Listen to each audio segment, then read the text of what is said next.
So you think that a student who is having issues when it comes to reading and writing, you have a right to shame them and be spectative with them? Well, I think you better listen and think this over. Did you know that self-esteem is actually a genetic that's given to you at birth? And let me tell you something. It's kind of the final stage in learning, and there has to be at least 90% to completely extract the things that are being learned. And if you take a look at the pie chart right here, where the spring green piece is at 60%, this is the minimum amount of self-esteem you have to be able to read or write at all. And I think instead of leaving people unable to read or write, they really need to undergo neurophysiology to get some of those things fixed. And so therefore, that will help get more students able to read and write and learn, and then it won't be so hard to do those things. Practice with that works totally in vain unless you have at least 60% self-esteem to be able to extract what you caught and held onto. Spectating a person's reading ability will only run up the audiology bill to help pay for more hearing closure aids for more year-long resolution plan users. Don't you see? That's just not the way to handle it. I mean, I don't think it would be wise to treat somebody like that and make them look so bad. It's not their fault. I mean, they can't help it. If we think we have a right to spectate a student just because we think they have an inability to read or write, it doesn't play out the situation by the root like it's supposed to and only by the leaf or the stem. The situation ends up missing only time they have in school to do neat activities and learn some rather neat things. They end up with an overdose of reading and writing skills and too little of what else they need. They'll probably grow up to hating keeping themselves busy at work like all good employees do. A student will probably sass back if told by the teacher, "I expect to hear you practice reading that story." And I think a lot of them say things like, "You won't be hearing anything from me if you say that to me, guaranteed." And I'll tell you one thing, students actually have a court order to say that to teachers who try to hold them busy and expect to hear things and think they're stupid all the time. And I'll tell you one thing, some of them try to take after school activities away or field trips away just because of them refusing to work. Let me tell you something, once the permission slip has been turned in, the earning period's closed, which means there's no loss towards anything. And no, as a teacher, you cannot use that as encouragement to make them work.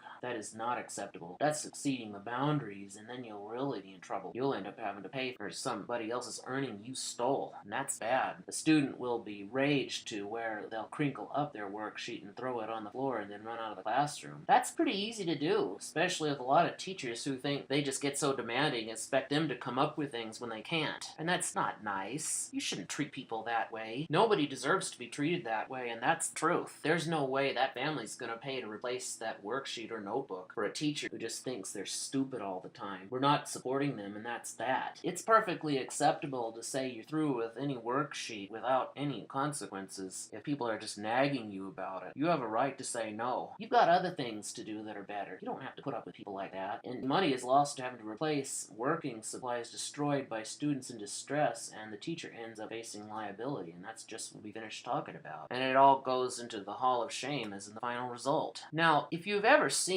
this particular clip on Sesame Street, you might have noticed that there's lots of kids in the area, and then there's the baby or toddler. He's making a couple of attempts to see how well he can climb up those stairs. I mean, usually babies aren't supposed to because of safety, but the clip has actually permitted just that to show how much practice it takes to get things to work. As you can see, the baby looks at it and says he's or she's going to try and climb up. Well, he or she practices in 3, 4, 5, and then gets up the first step in picture 6. Then they repeat the process in picture 7, 8, and 9. Then they get to the second stair in page 10. And then Dad congratulates his son or daughter for being able to climb up high. And then what do you know? They're really happy that you got through the learning process with a star and a happy face both. It's one of the neatest things. Of course, probably when I was younger, I've encountered all sorts of situations that can degrade progress pretty easily. And it happens with supervisors who try to make you look like a fool. And that's mean. If you take a look at this, you can see how the different types of learning abilities work in our schooling system. The width of the board represents the class taken in school. The horizontal line represents the timing in the class as it's prevailing, left start, right end. Vertical notches represent the bits of knowledge expected to be obtained by the time the class timing is over. Here in red is the expected learning ability in college and technical school. There's an awful lot you've got to be able to get in within one semester. You've got to have very sufficient learning there, at least 95%. The learning ability of a literacy counselor special education student is very slow. It's just at the opposite end where there's only a few notches, and it doesn't really work.